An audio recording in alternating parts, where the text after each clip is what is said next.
Hi, everybody. It's Lisa Carpenter here from lisacarpenter.ca, your nutritional ninja and empowerment expert.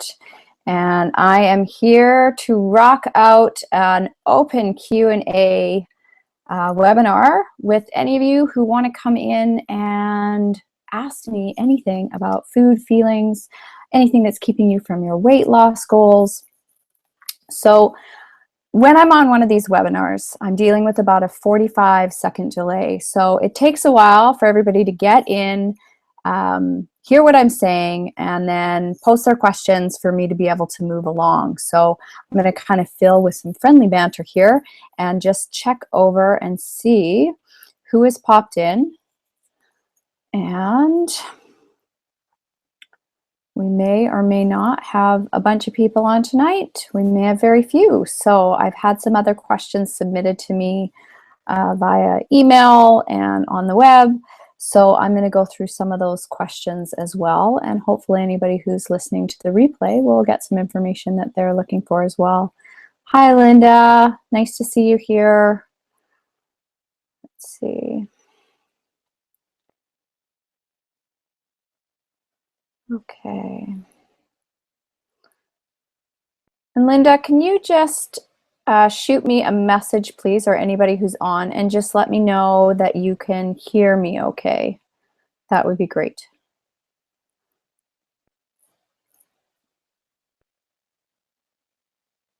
This is why I actually prefer when I do my live virtual classrooms, because then I actually get an opportunity to see everybody face to face and there's no delay. The downside is I can't have as many people in those rooms, but I actually like the immediate interaction a little bit better than hosting a Google Hangout. So play along. It'll all work out as long as the information is good and you hear what you need to hear. So, let's see. Okay. Excellent. Okay, Linda. And Linda, you can go ahead, and anybody else who's on, go ahead and post your questions for me if there's anything that's come up that you want to make sure that I'm taking care of, because I want to make sure that the people that are on the actual call get priority to have their questions answered. I think it's only fair since you gave up your time to be with me. I want to make sure that you are well taken care of. So that's awesome. So one of the questions that I have been asked about, and I actually just did a recent vlog, I guess, my first video blog on food and feelings, was talking about the concept of HALT, which stands for hungry, angry, lonely, and tired. And the reason that I'm bringing this up is I had a question posted to me around why sleep deprivation can be such a trigger for eating. And you know, when we haven't gotten enough sleep, we're just not on our game in general, and our body is always looking for a way to feel better, and it's looking for that pickup, it's looking for that quick energy from food. And when we're sleep deprived, it's really hard to make good decisions in our life. We tend to not be feeling as emotionally stable when we're sleep deprived. And that is the time that you're going to reach into the fridge or into the cupboards. And usually the food of choice that people are reaching for is carbohydrates, because it actually gets the dopamine and the serotonin kick in your body, right? Which gives you that boost. So when I talk about HALT and hungry, angry, lonely, tired, if you're just tired, usually you're still able to kind of have your wits about you to make better choices. But please understand, if there's anything within HALT, if you've got 2 or more triggers, you're really going to struggle with making good decisions. And you're going to kind of go into that headspace of just not caring, and you're going to eat whatever you want to eat, which, you know, then it can end up the whole day ends up being a bit of a gong show when it comes to your food, especially if you are trying to be mindful of eating healthier. So really pay attention to how you're feeling and let that kind of be your guide in terms of what you need to do to increase your self-care. So if you're not sleeping well and it's been consistent for some time, and you're a woman, and you're especially a woman in your late 40s heading towards premenopause, that's something you want to have checked out, because that can actually be a symptom of low hormones like low estrogen, which can interrupt your sleep. So it's really, really important to kind of get under what it is that's causing you to lose sleep as well. Don't be afraid to have naps. If you need to take a nap in the day so that you can make sure you're getting enough rest so you can take care of yourself. I cannot emphasize enough how much good sleep, good quality sleep is. And I do understand. I've got a 3.5-year-old, and it's not every night that I get a full night's sleep, but on the nights that I don't get a full night's sleep, I am making sure that I'm going to bed early the next day to try and catch up a little bit. So really do what you can to guard yourself against being overly tired all the time, because it will very much get in the way of you being able to make healthy choices for yourself. And like I said, part of that will just be driven by your body's need to get a pick-me-up, and it's going to turn to food. So that hopefully that resonates for some of you. Oh, hi, Anne-Marie. It's nice to see you here. I'm glad you joined me. And I was going to answer your question next, actually. Anne-Marie was asking me about milk substitutes. And for any of you who've been following me for some time, I'm not really in one camp or the other when it comes to dairy. I'm not really in one camp or the other when it comes to grains either. You know, anytime I hear that we need to remove things from our diets, my ears kind of perk up, because I really do believe that the choices we make for food, we shouldn't just follow the herd and what everybody else is telling us is best for ourselves. I think it's really a journey for us to discover what feels best in our body. If dairy doesn't bother you, then have dairy. If you're having health issues and you want to try taking dairy out, then by all means. Dairy is a high allergen food. I'm not going to argue that. And dairy, you know, there's a lot of research and reports around dairy is contributing to a lot of health issues we're having. And I'm not trying to dispute that. But please understand that the type of clients that I'm working with are clients that have such a huge fear of food. They're not loving on their bodies. They're confused about what to eat or what not to eat. And my role is to really bring them back to a place of feeling empowered about the choices that they're making for themselves, get in touch with how food is actually making their body feel, and then making the adjustments, and then saying, okay, you know what, maybe grains aren't making you feel great, and let's try and take them out now. Or maybe dairy isn't making you feel great, so let's take that out now. I really want to lay a solid foundation of nutrition before I start removing things. I don't want to take a shotgun approach and say, well, let's just eliminate everything and then add things back in. I would rather start with everything in, make it super, super healthy, empower my clients to be able to make choices, and then work with them and their naturopathic doctor or whoever else they bring on board to try and strip away some of the layers and really create amazing health from a place of knowing what is working for them and what's not working for them. So in terms of dairy substitutes, there's a lot of dairy substitutes out right now because there's this big kind of anti-dairy. So for me personally, I haven't taken dairy out, but I don't eat tons and tons of it. And when I do have dairy, I make sure that I'm eating organic dairy because it's more about what's not in it for me. Dairy can be filled with antibiotics and hormones. I don't need any of that. And in fact, the antibiotics that they're using with our livestock, that's passing into our bodies and it's having an impact on our hormones as females. So I choose organic just because it feels better for me. But I really love my natural non-fat Greek yogurt. So I don't want to give it up. It doesn't make me feel bad. I don't get bloated, so I don't want to give it up. Same thing with my milk. I drink a little bit of skim milk in my coffee. I'm not giving up my coffee because I really enjoy a cup of coffee in the morning. And I would rather just use organic skim milk because the truth is it comes from a cow. So for me, it's closer to natural. Now, for those of you looking for dairy alternatives, what I question in some of those alternatives is when I read the list of ingredients on it, I don't even know what some of it is. There's fillers, there's thickeners, there's preservatives in it. So you really have to do your homework and research what is going to work best for you. And what I'm going to do for this call, and I've already made a note for it, is I'm going to find some recipes for you that I'll put up on my Pinterest board. And once this call is finished being recorded, I'll put those links below the video so that you can go onto my Pinterest board, and I will post a natural almond milk recipe that you can use, because I know I've seen one before and I've actually used it. And I'll see what else I can come up with. And what I would recommend is, if you want to use milk alternatives, really make your own, because then you know exactly what's going in your food instead of leaving it to chance in terms of what's coming into a package. Remember, just because something is packaged and labeled as healthy doesn't mean that it's good for you. Okay, these new foods that are coming out on the market are definitely trying to cash in on the trend that we're looking for alternatives and we're looking to create better health in ourselves. You know, I remember when low carb was all the rage, and there were shelves of like low carb granola and low carb cereal and all low carb bread, all this kind of stuff, right? Now you can't find it anymore.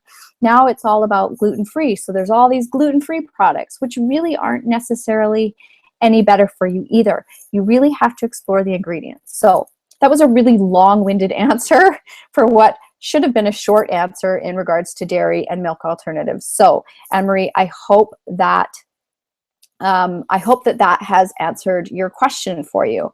And let me just check over quickly in the chat and see if there is anything else.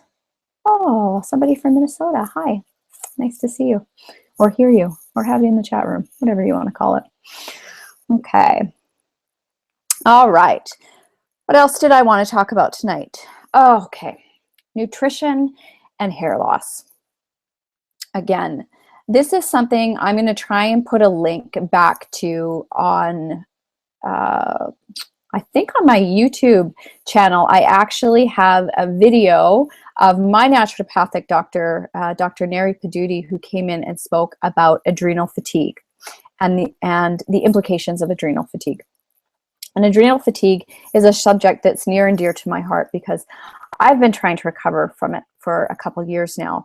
And hair loss can actually be a symptom of adrenal fatigue. So what is adrenal fatigue? Now, I'm not an expert on it, and I'm not going to claim to be, but what I will tell you is that, you know, our adrenals are really, they're kind of they produce our fight or flight hormones, so to speak.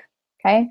And when we're in a state of stress all the time, our adrenals are constantly pumping out what they need to in order for us to kind of keep going. Now, we live in a world that is very much fast-paced. We are living with so much stress in our lives. And the truth is, we don't even recognize it as being stress. Like, we think it's normal that we're juggling 3 kids and a full-time job and running a house and doing this and going to sports. And our bodies weren't actually designed to be as busy as we make them.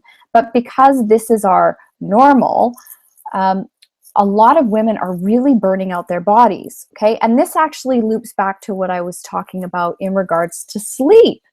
Because, you know, when you're suffering from adrenal fatigue, another one of the symptoms of that is that you're like wired but tired. So around 8 o'clock at night, you get this second wind where you feel like you could clean your whole house or write all the copy for your website or, you know, paint a room, whatever it is. And then suddenly you're up until midnight. So there are so many implications to how messed up this can make your body. And it can get in the way of you being able to lose weight.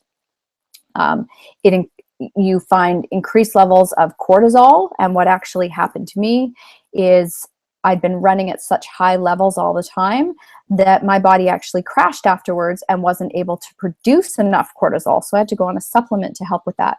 So if you are noticing a tremendous amount of hair loss, if you're feeling wired but tired, if you step back and do an inventory of your life and really look at how much stuff you're doing and ask yourself if it's reasonable, chances are this may be something that's going on in your life, and it may be something that you need to take a look at. So hook up with your doctor or your naturopathic doctor.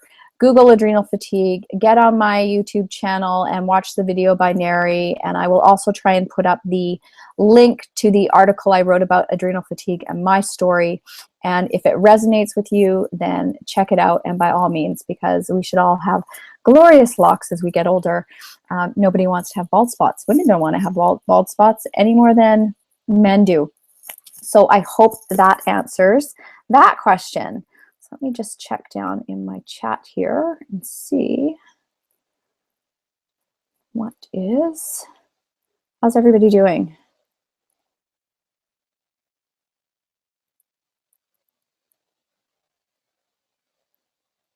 Okay, perfect, Anne-Marie. All right, so what else do we have here?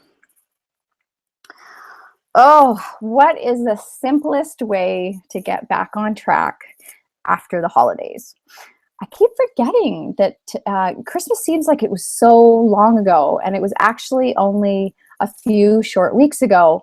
And for a lot of people, December, even when you're a healthy eater, it can be challenging to kind of not even stay on track, because for what I teach my clients, it's not necessarily about being on track or off track. It's always about kind of maintaining this certain level of consciousness around what you're eating without judgment attached to it.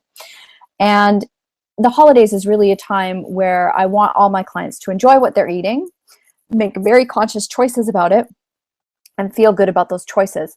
But those choices can so impact how we feel about our bodies, right? Because all those little tiny things can add up. Not really a big deal though, because, you know, we can dial it back at any time and say, okay, you know what? I'm just not going to have any extra treats for a while, or whatever you want to call them.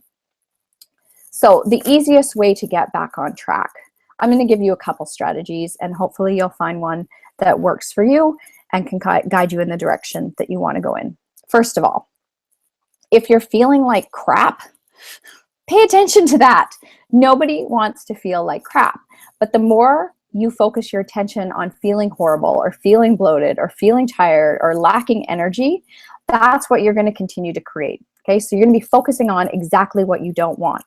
So my exercise for you to get back on track is to actually sit down and write out exactly how you're feeling. So if it's bloated, tired, lacking energy, sad, right? A lot of people are going through depression this time of year, and I can talk about that as well.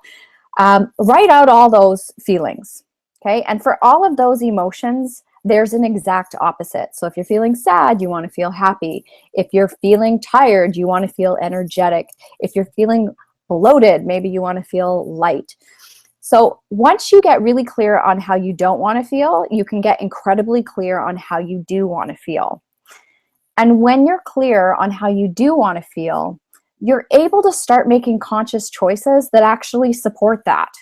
So if you know eating a croissant with butter on it for breakfast is going to make you feel tired and lethargic after the fact, then why eat it? But if you know that having a bowl of, I don't know, oatmeal and some eggs and some fruit in the morning is actually going to make you feel energized, it's going to make you feel confident because you've made really great choices to support yourself, and it's going to actually move you closer to how you want to feel in terms of in your body and with your health, it's so much easier to make those healthy choices, right? So really let your emotions and how you want to feel in your skin, about your body, with the choices you're making with food, really make sure that you're making them based on following the guideposts of how you want to feel, if that makes sense. So that's the first thing, okay? Just want to see what's going on over here. Okay, so that's the first thing. Know how you want to feel. Start to make choices around how you want to feel, and make sure in the morning you remind yourself how you want to feel.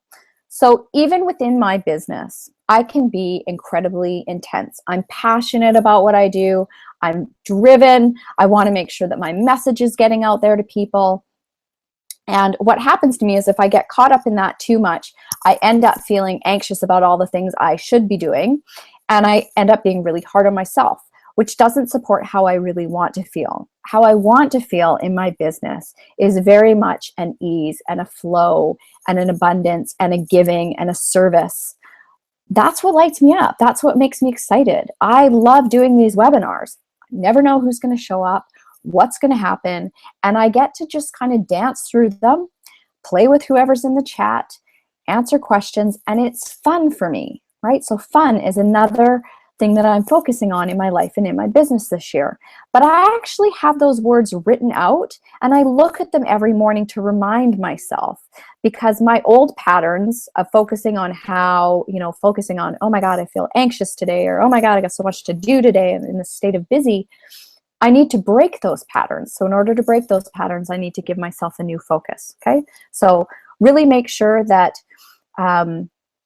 you're really clear on how you don't want to feel, how you do want to feel, and that you're checking in every day to make sure that you're crystal clear on how you want to feel, because then your choices will come to play easily. The next thing I want to talk about in terms of getting back on track is the simple art of actually writing down your food.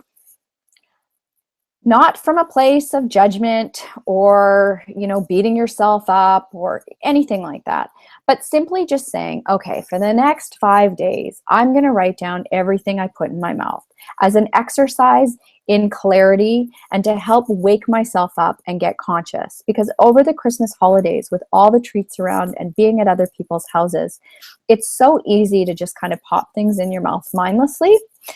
And as soon as you actually start writing things down and staying accountable to yourself, and it's not even really about accountability, it's just about clarity. As soon as you start writing everything down, you will actually find you start making better choices because you are getting clear. Okay, so that's a really, really huge thing. The next step that you can take that to is, once you've kind of had a week of clarity, is to sit down and make yourself a plan. Like, really think about, okay, well, this is how I have been eating. These are the type of foods that are going in my mouth right now. What do I really want my food to look like day in and day out? What kind of structure with flexibility, I love that term, structure with flexibility, do I need, again, to support how I want to feel? And simply write out like a game plan for yourself for the week around what your meals are going to look like. It's not set in stone. If you don't feel like eating something on your meal plan, you can change it, but at least you've given yourself some structure to follow. And, I don't know about you, but one of the things that I do love about January, as much as I love holidays, I love this kind of the structure, right? We actually all thrive when we have a certain amount of structure in our lives, whether it be, the time the kids have to be at school, or, our working hours, or, when our social activities are. We really thrive when we've got that structure. And we see it in kids, right? Because kids without any structure, just that's a nightmare. If you don't have a set bedtime, that's an absolute nightmare. So you decide what you want your meal plans to look like, and then hopefully that will start to get you back on track. And again, the other thing that I really focus on when you're trying to get yourself back on track is less on the things you need to stop eating or shouldn't be eating, because I really don't like people shoulding all over themselves. I really want everybody to focus on, well, what things are missing that I can add in, right? So if you find you're not eating enough vegetables, then, commit to eating a little bit more vegetables every day. Or if you're not getting in enough protein, where can you add some protein in? Or if you're not getting in any healthy fats, what does that look like for you? And can you add that in? So again, bringing value back into your meal plans instead of focusing on all the things that you shouldn't be eating. Trust me, when you focus on good health and quality food, the other stuff just kind of falls away all by itself without trying. And then there's no deprivation involved for you at all. And remember, if you want to have something that's not really healthy, go for it and enjoy it. And then let it go and move on. Get over it. Okay? And you can start again. There's no right or wrong. So I'm just going to check in here with the chat again. No, nothing in the chat box actually gets recorded. So when this Google Hangout is broadcast, there is nothing, the people won't be able to see the chats. That's why I actually repeat the questions before I answer them. So you don't have to. Okay, sugar freaks unite. Woo! Okay, I'm a true sugar freak as well. I'm just going to lay that out there. And there are lots of different products out there that claim to curb sugar cravings. And, alpha lipoic acid happens to be one of them. I've taken it and I've not taken it. And the truth of the matter is, the only way to work on your sugar bugs is to really understand them and be respectful of them. learning what your triggers are. And unfortunately, we think that sugar is the only trigger, and it's not. There are a tremendous amount of healthy carbohydrate foods that turn on that addictive pathway in our brain, that open up the dopamine and the serotonin, and gets that flooding. So I'm going to explain a little bit about that, because I don't think I've ever actually talked about that on a webinar in terms of what goes on hormonally in your body. When we crave something, that is our body releasing tremendous amount of dopamine. And dopamine is that, like, the chase hormone. So dopamine is what floods when you fall in love with somebody and you want to be around them all the time. Or you just love doing something and you think about it all the time. Or your favorite food is pizza or ice cream, and you start thinking about it and you can't stop thinking about it, and you keep craving it more and more and more and more and more. That's dopamine. And dopamine, in test studies, when rats know that their favorite food are on the other side of a wall, so it says Fruit Loops or something, they'll actually eat through the wall to get the Fruit Loops. That's how powerful dopamine is, okay? So that's kind of our chase hormone. So understand that when you're having a craving, this is why willpower never wins, because you're actually fighting against a really strong hormonal reaction within your body. So once you eat the food, then you get this burst of serotonin, which makes you feel good, right? That's your that's like your climax hormone. That's really what it is, right? Makes you feel super good. And what we're actually trying to get to is the release of oxytocin. And oxytocin is what's released when we cuddle or when we hold a newborn baby, right? It makes us feel good and calm and relaxed. So those sugar cravings is our body's way of trying to get a need met. And our responsibility is to step back and go, what do I really need here? Do I really need this sugar? Or how can I circumvent this huge flow of dopamine and still give my body what it needs? And this is why when I talk about self-care is so key, because it's learning when you're having cravings and when you're feeling off and when you're feeling like you need to feed your feelings, being able to step back and say, what do I really need to help me feel happy? And it may be that you need to reach out and have a conversation with a friend and say, oh my God, my sugar cravings are through the roof. Can we go for coffee, or can we go for a walk? And what you'll find is just in having that human connection and interaction, your cravings will start to dissipate. Okay. Or for some people, they need to go have a warm bath and soothe themselves that way. Or journaling can be that way. Or I really like to go listen to music and fill up my bucket that way. So everybody's form of self-care is different, but really start to tap into those sugar cravings. The other thing that you need to be aware of is you really need to avoid foods that trigger those sugar cravings. So starting to pay attention to the foods that you're eating beyond just sugar, because, when people say, well, I'm going to cut out all refined sugar, it's simple, but not necessarily easy, right? Everybody knows what type of products refined sugars are. But it's also stepping back and saying, well, what other foods am I eating that might be triggering that same reaction in my body? Because once you can figure out what your trigger foods are, so let's just say whole wheat bread. I'm just going to put whole wheat bread out there. Whole wheat bread can actually trigger that same reaction in your body as like refined sugars if you were to eat candy. Okay, so that whole wheat sandwich that you had 2 days later may be the cause of why your body is still craving sugar so much. And even foods from the earth can do this. I mean, I've got some clients that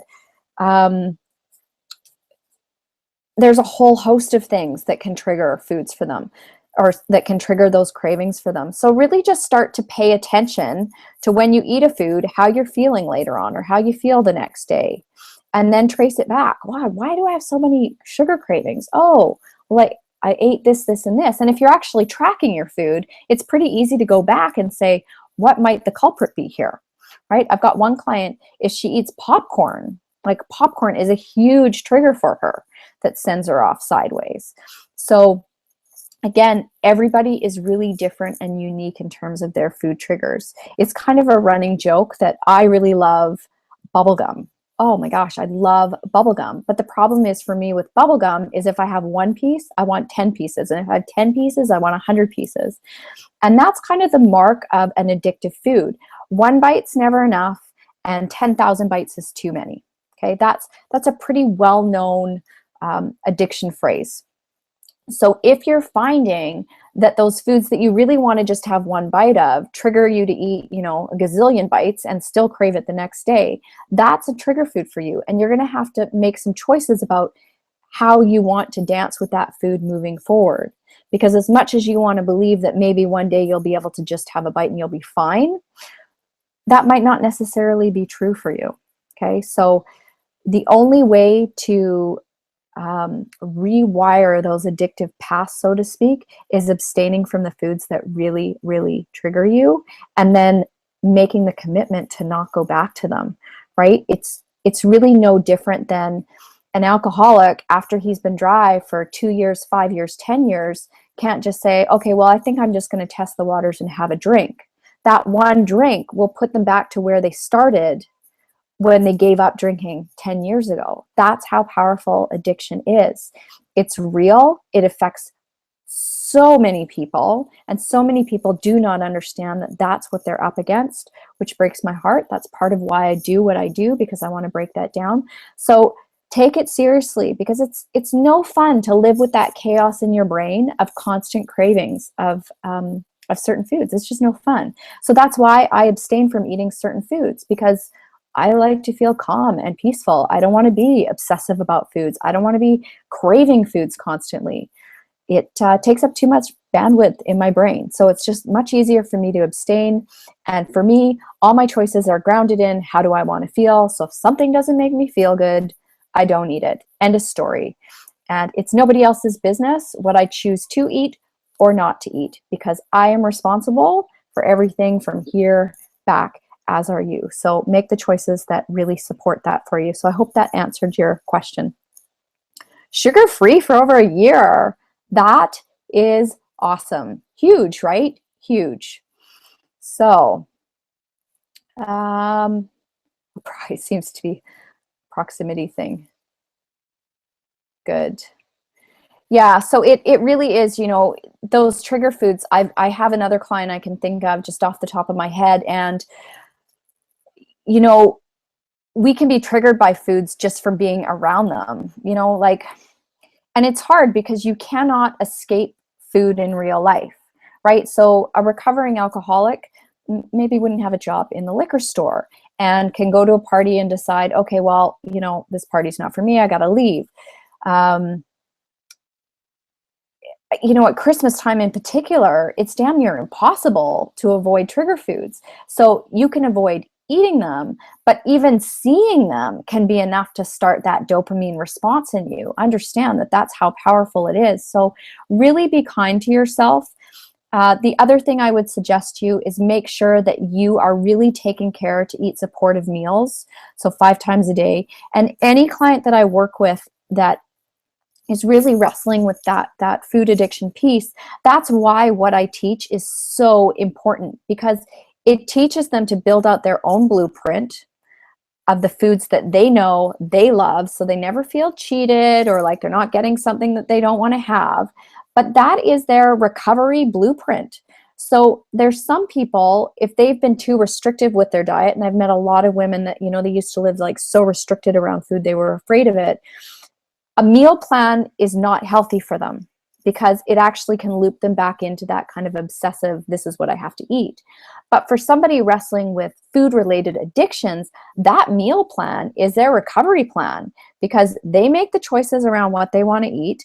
They get to decide what they want to eat. And if they just stay the course every day, and they can create new meals every day, then it takes the thinking off the table. Because if something comes into your radar that's not on your plan, it's just not on your plan. So you just don't eat it.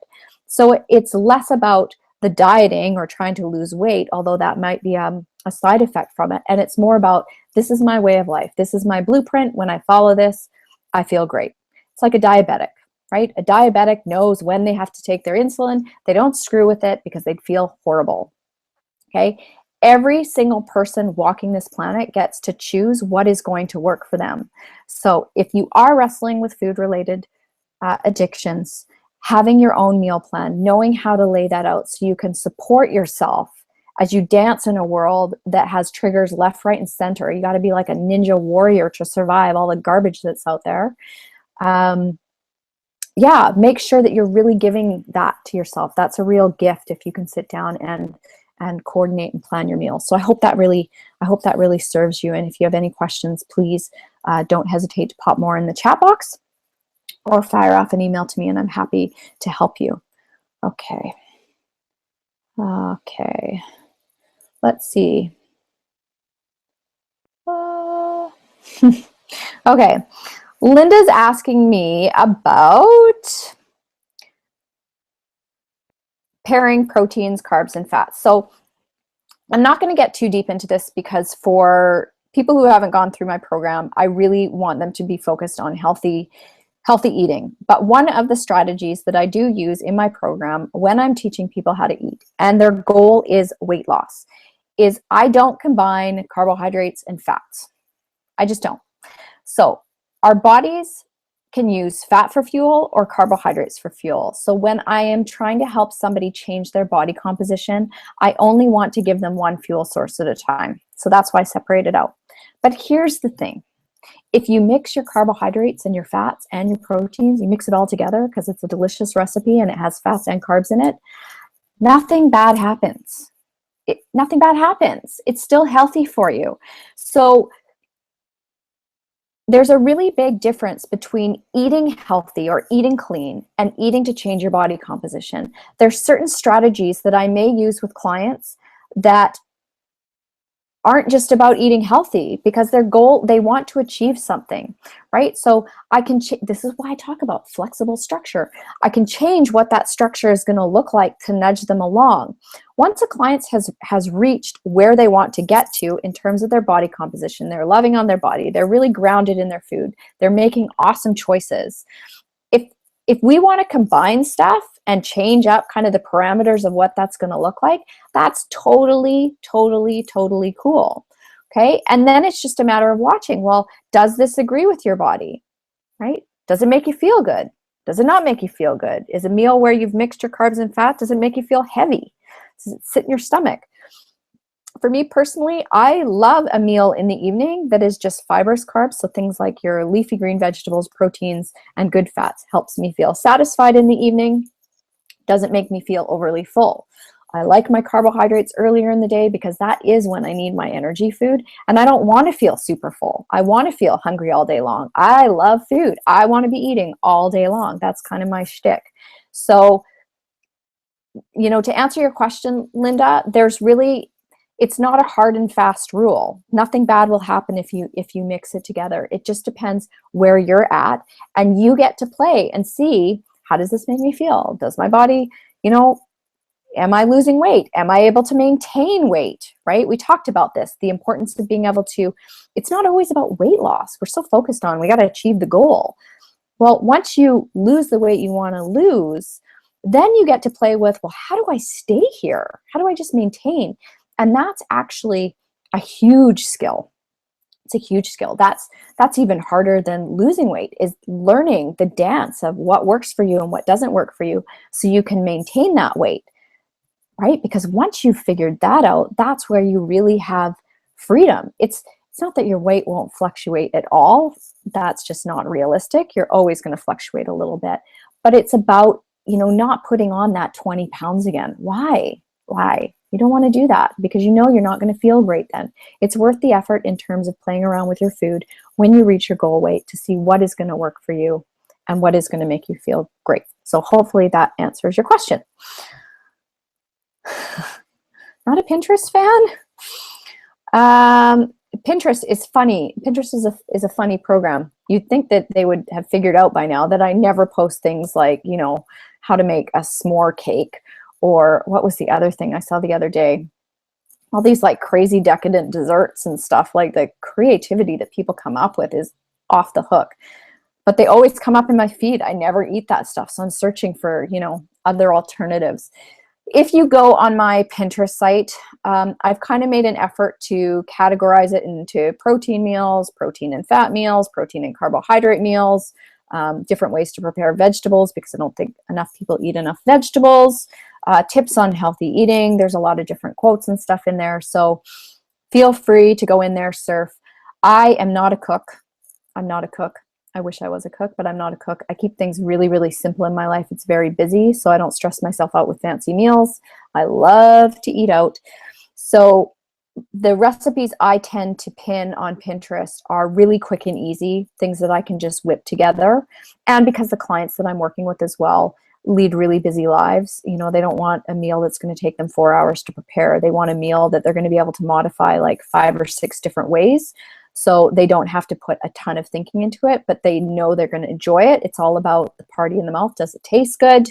And will it support their lifestyle and whatever it is their goals are? So hopefully, gluten-free, etc. I don't have a ton of food photos make me crazy, right? They do, especially the ooey gooey things, and especially when they're trigger foods for you, right? Do I have good gluten-free and stuff? So I have mixed feelings on gluten-free. Again, it comes back to really understanding what your body needs and what your body wants. I have got my hate on for a lot of gluten-free products because they're filled with a bunch of crap. They're still not going to make people look or feel better. The only thing they've removed is the gluten, which is great if you can't eat that. But, you know, what I've said to some clients who've suffered with, you know, IBS and celiac and those type of, you know, intestinal, I've at a loss for words here. You get what I'm saying, is there's a real gift in there. There's a real gift in there, because the truth is, if you go back to eating foods that are from the earth, so how close to the earth is it in terms of your carbohydrates? For any client, even if they're not wrestling with the gluten sensitivity, their body is going to feel better for it. Okay? If you're loading your body full of gluten-free products, you're still going to be triggered. This is the thing. So for those food-related addictions I was talking about, those gluten-free products can still trigger that. So you really are better off going to foods from the earth, in particular things like root vegetables, potatoes. You don't need to be afraid of them. They're not going to make you fat. Watch your portion sizes, eat them mindfully. Okay? They come from the ground though. I mean, it doesn't get healthier than that, right out of the earth. Yams, beets, right? Those type of turnips, root veggies. Look at those type of vegetables to support a gluten-free lifestyle in terms of where you're getting your carbohydrates from, right? And then you can look at some of the other grains that are gluten-free as well. Okay, so you just kind of have to explore them. I think I've got a handout somewhere on that, but I don't know them all off the top of my head. I personally don't eat gluten-free. I don't eat tons and tons of grains, but I do. Like, I still like my oatmeal. I still like my steel cut oatmeal. And I've got a nice, Bob's Red Mill has a natural granola. It's relatively low in fat and relatively low in sugar. And I really enjoy a little bit of that sprinkled on my yogurt. So again, really, I challenge you to go back to the foods from the earth and try and steer away from those gluten-free products if you're trying to create health for yourself. And again, get away from those food-related triggers. Prep and serve, that's twice that's come up. Yeah, that's right, Major. I'm going to have to check and see what's out there. So I'm always looking for ways to make it easier for my clients to put things together. So I'm always looking for options and alternatives there that I can lead them to. So make sure if you've got any hookups for me, you send them my way. Okay, what else did we want to talk about? Oh, a question on exercising. So for those of you who don't know me, in a past life, I started out my career as a personal trainer. I worked with clients for quite a few years, but learned really, really quickly that without paying attention to what they were actually putting in their bodies in terms of food, not a whole lot was changing. And this is kind of where my passion for nutrition was born. It started my own transformational change. So although I've never been really overweight, I never really loved my body composition. I got into competing in fitness and figure and completely changed my body. I worked with some really great coaches, and some of them are still today remain strong mentors of mine. And I worked with some really poor coaches. I watched a lot of women in that industry get way too restrictive in terms of what they were eating, take themselves into a place of deprivation and never really be able to recover that. And again, it was, kind of what was that desire to compete feeding in them and chase that perfect body, because it's not healthy for everybody. What I learned out of it was what I wanted to learn out of it, which is, how can you take healthy eating and change your body composition? But I didn't want my clients to diet like they were going on stage. Nobody needs that. But I wanted to take the concepts and the understanding of around how food works and how I could help change somebody's body and what I could teach them. And that's really what my program was born out of, was these kind of concepts and how can I marry them together and layer them piece by piece so it makes learning relatively easy. Simple, not easy for my clients, because it's a whole education and a new way of thinking and feeling about food, and allow them to take that information and again build out their own meal plans and really have a clear understanding of nutrition and also the wisdom of how to implement it so it works for them in their lives. Which brings me back to this whole exercising thing. So women in their, mid 30s, late 40s, in an effort, there's so many women out there driving so hard, pushing so hard in the gym, doing more cardio, more weights, more classes, more, in an effort to get into a body that they love, right? They're trying to change their body. But what happens, remember at the beginning of the call, I talked about stress levels. When we're doing more, although exercise is incredibly good for us, our body still perceives it as stress. So yes, you're getting kind of that boost of serotonin, but you're also elevating your stress levels. And when our stress levels are elevated, our body actually doesn't look really awesome. So women are trying harder, exercising more, putting more intensity into it, and they're actually moving further away from their goals, right? So one of the things that I teach that I want everybody on this call or anybody who's listening to the replay to understand is that do not marry exercise and healthy eating. They are two separate entities. Yes, they're complementary, but don't make killing it in the gym a precursor for you eating healthy. If you actually put more of your focus on what you're fueling your body with, the type of healthy foods you're eating, you will change your body composition more than if you spend more time in the gym. Bottom line. If you're in your late 30s, right, mid 30s, late 30s, 40s, when you actually start to dial back your activity and focus on your food, your body composition will start to change how you want it to. And even if you didn't necessarily overhaul your food, but give yourself a couple weeks, dial it back in the gym, lower the intensity. I know it sounds crazy. Lower your bar. Let your body breathe a little bit, right? So you have to find that kind of level of activity that actually moves you towards what you want. And you got to test the water, right? I used to be in the gym 6 days a week, killing it for like an hour at a time and doing cardio. I don't anymore. I try and get in 4, maybe 5 workouts a week. Every workout, I moderate the intensity that I'm putting out, much to my very understanding trainer's chagrin, because he wants me to go hard all the time. But I know my body now, and I know that if I push it too hard, too often, it actually doesn't perform the way I want it to. It doesn't feel good. It, again, it loops back around to my recovery from adrenal fatigue. So really start to pay attention to the fact that if you're not getting what you want in the gym and you're pushing and driving super hard, back it up a little bit and then send me an email and let me know. And in fact, depending on how much training you've been doing and for what amount of period you've been doing it for some clients, I'll even tell them to take an entire 7 days off from the gym and sit with the discomfort of being off from the gym. because that can be anxiety inducing for people, right? And that's when they start to actually recognize that they really are using the gym to try and force their body to do something.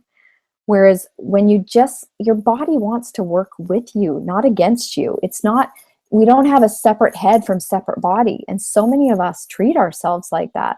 It's one unit, integrated.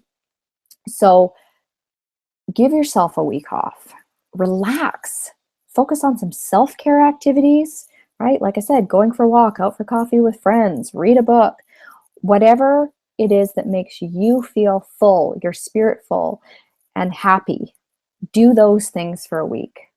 And then let me know how your body is feeling and how it is looking. Because, you know, in our already busy lives, if we can spend a little less time in the gym trying to make something happen, it means that we're spending more time in our lives actually living. And that's what we're meant to be here to do. We're not meant to be here obsessing about our body, obsessing about food, obsessing about our exercise, right? We're just here to enjoy the ride. And I want everybody that I work with to really love the package that they're living it in. So sometimes that means you got to be a little bit nicer to yourself and back it up. Stop trying so damn hard. So that's what I wanted to talk about for exercise and backing it up. And yeah, I'm curious if anybody goes there, and yeah, just let me know how that works for you. So I'm just gonna, we've got about 5-10 minutes left. I'll stay on till all the questions are answered. That's all the questions that I had that was submitted to me. So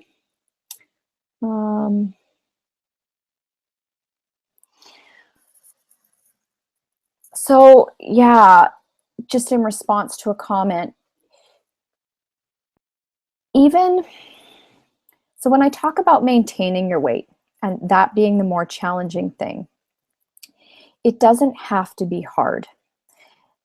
When you understand all the pieces of nutrition, when you understand how much your body really needs, doesn't need, the right combinations, and this is where it can get trickier, right? Because there's so many different diet plans out there. So I don't know what you did in terms of how you lost the weight. And that may have been a really great strategy. It got you here. But if it got you to that weight loss, but now you're terrified of what to eat, how to eat, and it's constantly this like being pulled back and forth because you don't want to put the weight on. So you're scared to go back there, but you're also scared to just be in your life, right? It means your mindset is still has a chokehold on how you're living your life. And that's not really okay. So it doesn't have to be hard. You just have to remember that, again, your body wants to work with you. If you're fully aware of your triggers, right, and you've written them down, you've owned it, you know the foods that you need to abstain from to stay, keep those cravings lowered and keep you sane. You're writing out your meal plan, which for anybody who's lost a significant amount of weight, it takes a while of writing out and following your own meal plans so that you can develop that trust in yourself to make choices that are going to support you. And it just takes time and practice and the willingness and the courage to make mistakes, right? If you put on 5 pounds or even 10 pounds, that doesn't define you. Okay, you can make then the changes that you need to if you want to take the weight back off again. But in order to gain that trust in yourself to maintain your weight, means you have to try. You have to let go of the reins a little bit, know when to pull them back, right? You have to play with your food and really find out what's going to work for you so that you can feel confident and not be afraid of food moving forward. And really making sure, you know, the other layer that I would add in there is making sure that you have started to establish a way of celebrating you and your body every single day. Okay, so we lose the weight, but that doesn't mean all of a sudden you wake up and you're loving on your body, right? it is your responsibility to start a gratitude, right? Start a gratitude practice for your body and all the things it does for you. It's your responsibility to look yourself in the mirror every single day and remind yourself of just how amazing you are and how beautiful you are, right? Because when you start to develop a more nurturing relationship with yourself, when you're actually able to talk to yourself from a place of love instead of from a place of judgment, I'm getting touchy-feely and woo-woo here, the fear of food is less. The fear of food is less because when you start to establish that loving relationship with yourself, you tend to make choices that support that loving relationship. So if you haven't started any form of gratitude practice, in particular focusing on how you feel about your body and the amazing things it does for you every day, I would highly recommend doing that. If you aren't able to look at yourself in the mirror and really celebrate how awesome you are, try it. And I'm actually going to be launching, I think, an Instagram challenge. I think I'm going to do a 21-day Instagram challenge on gratitude towards your body. It's something I do with clients. It makes people uncomfortable, so I kind of like that.